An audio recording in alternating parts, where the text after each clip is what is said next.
We made it. We made it. We made it to football season. We got some real regular season games today, and I am so happy. And I'm about to get on a lot of y'all nerve, and I don't care. It's great. I'm so happy. Welcome back. Welcome back to the Fifth Down Football Podcast, featuring your boy B. Happy you're here. It's football season. I'm very happy. We get a game tonight. KC versus Baltimore. And then on Sunday, we get Giants versus Vikings on one. And before I get into that, we're going to go through the slate of games, and I'm probably going to piss y'all off, and I don't care. And week one is here. Hope you guys did your fantasy draft. I hope your team controls your emotions for the next 6 months. And I hope mine does good because I'm tired of being sad. Without further ado, let's get started. Let's go through these slates of games real quick with your boy.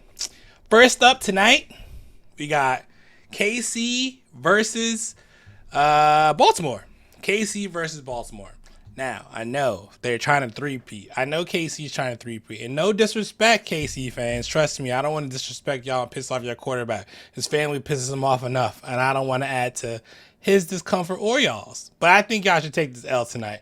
I might come back later, but I think Baltimore has a vendetta. They're going to run the ball with King Henry. They're going to run the ball with Lamar, and they got some weapons over the middle. They're not going to do the same mistake they did at the last playoff game and not run, because Lamar had lanes, bro. The holes are there, but he wanted to have something to prove. So we ain't got nothing to prove tonight but some W's. We taking Baltimore. We getting the win.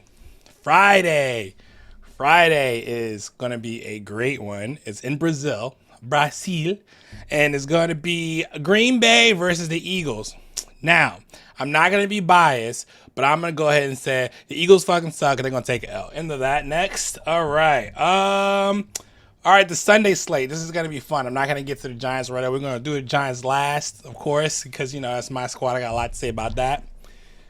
First game up was on my piece of paper here. It's the Falcons versus the Steelers.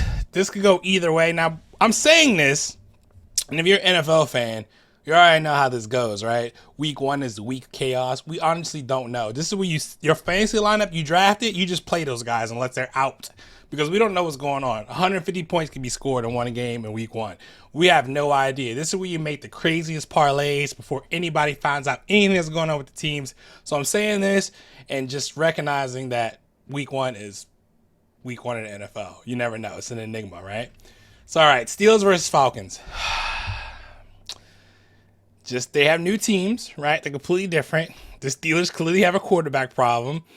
If you didn't notice today, Russell Wilson has some tightness in his calf, so this could be a God, I can't remember the damn kid's name, the kid's name now, versus Kirk Cousins, and I'm not even sure Kirk Cousins is playing right now. So this could be a Justin Fields versus a Kirk Cousins type of game, and if that is the case, I'm going to pick the Falcons for this one. Falcons got a little bit more loaded on offense. However, their defense is still a little sus, especially on that front seven. So we'll see how it goes. But my money's going to be on the Falcons. Next, Cardinals and Bills. Also a very good game.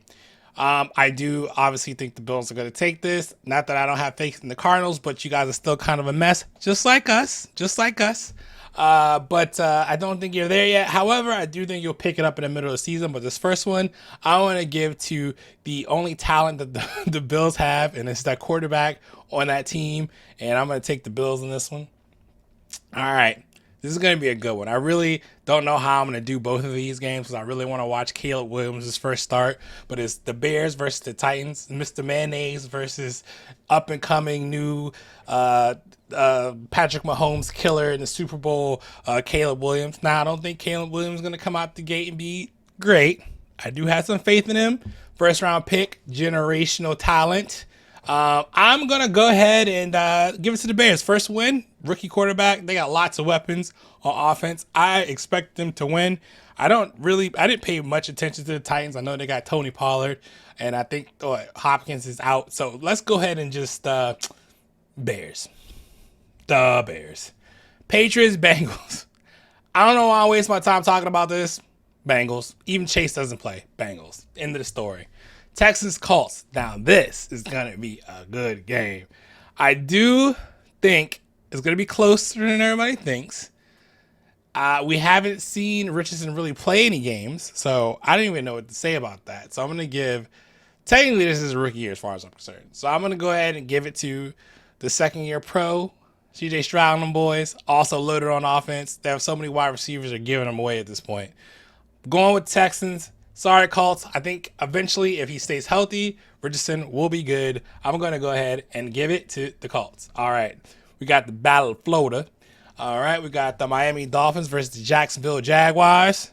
We got Mr. Sunshine, Trevor Lawrence, versus Tua Tagovailoa, the new highest paid quarterback. I might be making that up. I got to check the numbers. But he got paid. That's all that matters, right?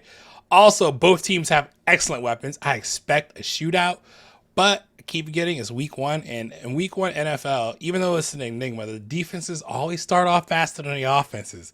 However, I expect some fireworks between these two teams because they got some bangers on receiving the ball on both sides, and I don't know. Well, yeah, and running the ball too. Shoot, A-Chain and ETN. Come on, man. This should be a good one for the ages. I hope they don't mess it up, but hey, who knows? Who am I going with? Let's shake it up a little bit. Let's go ahead and go with the Jags. Let's go take the Jags. Mr. Sunshine in the Sunshine State gets a win right out the gate. All right, Panthers versus Saints. I'm not going to be mean. Bryce Young's got a lot to prove. They did a little help with his offensive line. We have Brian Burns now. I don't know what they're going to do on defense. Oh, man. The Saints, Derek Carr, I guess he's a veteran. They have weapons, and I'm not going to even dig too hard on this one's going to go Saints. I just don't see the Panthers winning this game. I just don't see them winning that game. All right, we're in the 4 o'clock slate. Remember, we're skipping the Giants to the last. So if you're listening to this, anywhere you're listening to this, you can just skip to the Giants part. I'll probably have some mark around here. But we got some 4 o'clock games we need to go through real quick. And then the Monday night game, because I'm not going to keep doing these. So let's go through those. Let's get to the Giants. All right, Raiders, Chargers. All right, Jim Harbaugh, I think, has got something to prove. Now, I like Antonio Pierce. Don't get me wrong. I love this man. However, his quarterback is Gardner Minshew. And then on the other side, the Chargers have Justin Herbert, and they have a new coach. And this new coach apparently likes to run the ball a lot. And have you seen this 6'4", 300-pound fullback that they have? I have. He's a giant man. So as long as they're going to run the ball about 150 times per game, I don't think the Raiders keep up with this one. I think it's going to be a lot of ball control, probably pretty boring. Jim Harbaugh's just going to use his team and do what he did at Michigan and just run the damn ball. So I think it's going to be a grind out game. I think it's going to be low scoring, and I think the Chargers are going to win. Simple.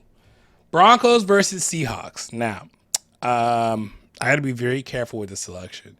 If you guys did know, my best friend is a Broncos fan, and he's on Twitter, and I'll tag him in this is when I post this. Hi, Rick. How's it going? I'm going to go ahead, and I don't know what the deal is with Geno. I haven't heard anything back. I like the weapons the Seahawks have. I also like the weapons the Broncos have. Now, which coach do I believe in more? That's what it comes down to. Seahawks have a brand new coach. The Broncos have got Sean Payton. Boy, oh boy. Rookie quarterback. Really good DC. That's the head coach. Came from Baltimore. Do I be homer or do I piss off my friend? Oh, man. I don't know where this is going to go, and I think it's a really good week 1 matchup. I don't know where the game is being played. I have no idea. Let me see if I can find out where this game is being played, and we'll answer it then. Oh shit, it's being played in Seattle. Okay, all right. That changes some things. I'm gonna go ahead and hopefully he doesn't hear me say this, or maybe he won't even watch this. I'm gonna give it to the Seahawks. Is that wrong? If it's wrong, put it in the comments if y'all hate me now, but I'm giving it to the Seahawks. That's what it is.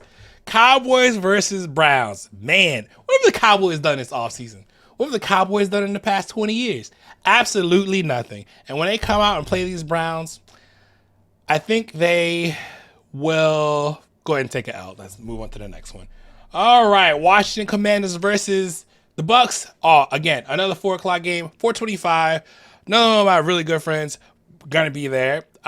He's gonna be there. He's a Tampa Bay fan, and we all know the Redskins have Jaden Daniels, and it doesn't make a difference because they're gonna take an L2 because they suck. So let's move on to the next one. And the Sunday night game is Lions versus Rams. Now this is gonna be good. NFL, you did good with your week 1 lineup. I'm not gonna lie. The Giants have to play the Cowboys week 1, and we get to play another opponent. And at the end of this Sunday night football, we get Matt Stafford again.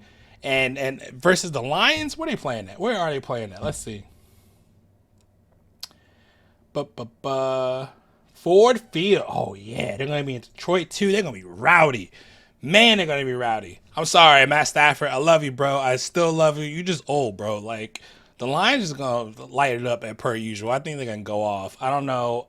The Rams might keep up like they did last time in the playoffs, but I really think the Lions run away with this, and I think they win by like 14. Monday Night Football game. This is the other game I'm looking forward to. Now, if Aaron Rodgers' ass comes out here and tears his ACL, or not his ACL, his Achilles again, or something goes wrong within the first couple of drives, we're going to have a lot of issues out this bitch, bro. I got, as much as our crosstown rivals piss us off, I have the Jets winning. I think they are a really complete team. Now they just got to stay healthy, bro. And their quarterback's got to get it together because Aaron Rodgers is special. You hear me? This man is special. And not it means special in a good way. He's something wrong with Aaron Rodgers. But he's a good football player, so I'm not going to get personal with him. I heard Brandon Ayuk got his money. He's back.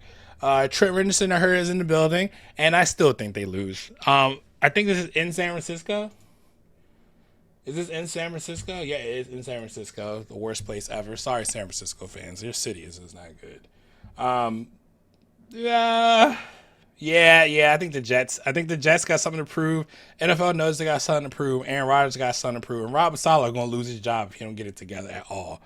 And that is all for your week 1 slate. I hope you like my picks. If you like my picks, you can copy my picks and make some bets. Do the money line on all those. I might do it too, just to put my money where my mouth is. I always tell people, put your money where your mouth is. Now, without further ado, I'm going to try to add a tag in. This is the game about my team, the Giants versus the Vikings. Now, again, I want to state this with saying that I know that week 1 is an enigma. I hope it's not the week 1 of last year where our left tackle got injured and we scored 0 points and the Cowboys scored 40. But that was last year, right? Who talks about old stuff anymore? Only people that talk about old stuff is Cowboys fans, and we all know that. That shit doesn't matter anymore. Their old stuff's on VHS, and my computer doesn't even have a CD drive. So there you go. Did that make sense? No, it doesn't matter. All right. Vikings versus the Giants. Let's talk about the offenses first, right? I'm not going to talk about the Giants' offense. This offense should be very explosive. However, this is going to be all predicated on how our quarterback plays, and second to that, how our offensive line plays. Now, I think the offensive line has improved since last year. If they can keep it together, we got Luminor on the right. We still got AT on the left. Very good. Interior looks a lot better. JMS has got to keep it together. Ricky Blues, he was hurt. I hope he comes in and dominates. Don't lose any battles. I hope that works out well. Secondary to that, I hope Daniel Jones is not Daniel Jones. Oh, I need Daniel Jones to air it out.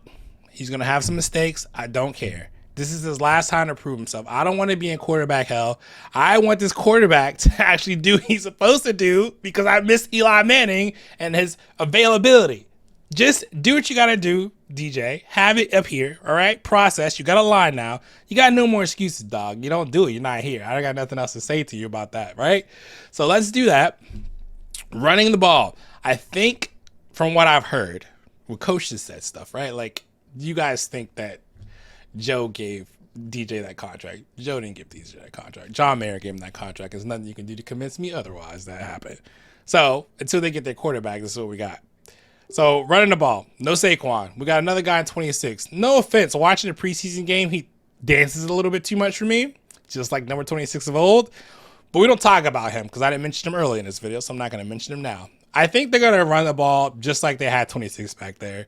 I don't know how Singletary blocks. I hope that they split the load up with him, Tracy, and Gray, so we can have that three-headed attack like we used to give him breaks because we don't have like that name in the backfield. So running back by committee should work best. I I think they're going to try to run the ball a lot to the point where they can get the play action working again. However, I don't think it's going to be as much because our workhorse is in the back there. I think a lot of this is. I think we're going to pass it more than we're going to run it. I think they will probably try to keep it even, but I think he's going to air this thing out. I really do, and I hope Daniel can keep up with it. So, in saying that, I expect Daniel to have close to 300 yards passing and 40 to 50 yards rushing. I know he's got that ACL and he's going to be thinking about that. So, 40 to 50 yards rushing. Now, let's talk about the Vikings defense with Brian Flores. Now, if I remember correctly, last time we played Brian Flores, wasn't he Miami's coach then? And I don't think we did too well. I don't think we scored a lot of points. Now, I know Brian's very aggressive, not as aggressive as a Wink. I know he likes to disguise coverages a lot, have a bunch of people at the line and make your quarterback think about it after he hikes the ball, which is scary to think about because our quarterback has a tough time thinking after the snap. So I feel like even though I want Daniel Jones to have all those yards, I think we're going to have a decent amount of mistakes because this is not the Vikings defense that they played both times before they went to the playoffs 2 years ago. This is a new squad. Now, they don't have a lot of heavy hitters. I mean, they got old ass Harrison Smith, but I'm trying to think of anybody else in that team that they have that's like enough to put a little bit of fear in me. It's not. So Brian Flores is probably going to scheme up something good. And it's going to be him, and it's going to be him versus Daniel Jones. And who do I have faith more in? If Daniel Jones could process, I'd have more faith in him. But as much yards as I want him to have, I don't know how this is going to go with this defense. I actually think it's going to be closer than I actually want it to be. I think they're going to try to double team Neighbors a lot. I forgot they got Stephen Gilmore. He's old too, bro. If he lines up against Neighbors one-on-one, Daniel Jones, look at me when I tell you this. He lines up one-on-one, put that man on a 9 with no safety help and see how fast Gilmore is. Because I don't think he got it no more. That's what I said. I said what I said, okay? I don't think he got it no more. Prove it to me. I think they're going to try to double team him, just as our defense is probably going to try to double team Justin Jefferson. I'll get there. I haven't gotten there yet. And I think it's going to be more like that Bill Belichick approach where we'll take your best player away type crap. And I think they're going to really try to take Neighbors away. I have faith in Dayball to scheme them open, though. So I feel like it's going to be a lot of Slayton Hyatt and Wandell probably underneath dinking and dunking kind of stuff until they step up. And hopefully we can hit something over the top. But I'm not going to sleep on the Vikings defense, all right? I'm not going to sleep because Brian Flores has probably got some stuff that he's been waiting to run for a long time. So especially he didn't get this job here. So I know he's got something to say why he deserves to have the job here and Brian doesn't. So on that side, I think Brian Flores is going to have some stuff up his sleeve and probably going to confuse DJ. So let's expect a mistake. So I'm going to try not to be surprised when I see DJ not being able to read a defense properly. As for our defense, and also new defensive coordinator, can I say this real quick? Don't be so disrespectful, bro. How are we 1.5 under and we're playing against Sam Darnold? I am so sorry. I don't care if Kevin O'Connell is a quarterback whisperer, but the day that Sam Darnold makes us an underdog, we have a problem. At home, I know it's week 1. I just said the week 1 and then 1. But Sam Darnold, this is what we doing? That is really disrespectful. I just want to say that right now. Our new defensive coordinator. Let's get back into that real quick. Our new defensive coordinator. He doesn't like the aggressive type, but he's the type to let your front four go get him. And our front four, man. Our front four. So remember, I couldn't say anything about the heavy hitters on the Viking side of the ball. I can say something about the heavy hitters on our side of the ball. I'm wearing 0 right now. Brian Burns. Spider Burns on one side. Kayvon on the other. And Sexy Dexy in the middle. Now, I remember the Vikings O-line being bad, and I haven't paid attention this year to what they're doing. I've been focusing on my own team, minding my own business. However, I think they eat, and I think Sam Darnold's going to be seeing zombies again and ghosts and all types of crazy. He's going to feel like he in a cemetery, I feel like. The welcome addition of Adoree, I was really scared about our cornerback situation. With Adoree there, it's better, not great, but it's better than what we had before. Rumor has it Adoree is not even going to be playing because he just got here and he just signed for the vet minimum. So I think he's going to be an emergency. So we get to see what the backup's going to do. Nick McLeod and those guys are going to have to do what they do. I do think I do think Shane, I think he plays a lot of zone, but is he going to be either bracketing JJ, which is still going to be hard to stop? I mean, I guess the point is Sam Darnold's throwing to JJ, right? Like, he's a scary dude. You could triple team him. We've seen it all come down with the ball before. But I think we can frustrate him early and just keep him bracketed. Jordan Addison's not playing. I don't even know who is their wide receiver after that. The one man besides JJ who kind of scares me is going to be hard to scheme up for is Aaron Jones. And I mean, the guy's a good running back, honestly. Like, but just think back when he was playing in Green Bay and we played in London. I think Aaron Jones was playing that game. I don't think he had that many yards. See, I should do some stat checking before I come in here and start talking smack, but it doesn't matter. It doesn't matter. I worry about him and I worry about JJ. I'm not worried about the guy behind center. I'm sorry. And I'm sure a lot of teams feel the same way about us with Daniel Jones. But, bro, like Sam Darnold, he's been around a long time. He can't even stick with the same team. So don't give me that crap. That's super disrespectful, like I said. I think JJ gets bracketed. I think Shane knows who he is. We all know who he is. So I think he's gonna be covered. I just hope our linebackers. I have faith in Bobby O, but I feel like Aaron's gonna get loose a few times. But overall, I think this is gonna be a close game. I've been saying this for the past 3 years, and it hasn't happened yet. And I'm gonna say it again because it's week 1. Giants offense. You need to score at least 24 points for us to win a game. The defense can stop them if you just score 24 points. I know that's a lot. I know that's a lot any given game. I know. 21 to 24 points, I feel like the defense can still hold it down. Just score 20 to 24 points and we can win the game. And with saying that, I think the score is going to be like 24-17. That's what I think. Giants win. Giants win. Come out the gate winning. I'll talk about next week when we get to next week. But it's NFL football. I got to get ready to go watch some football and drink some beer. It's going to be a lovely weekend. And you lovely people have a very nice day. And welcome back, football. Until next time, fam.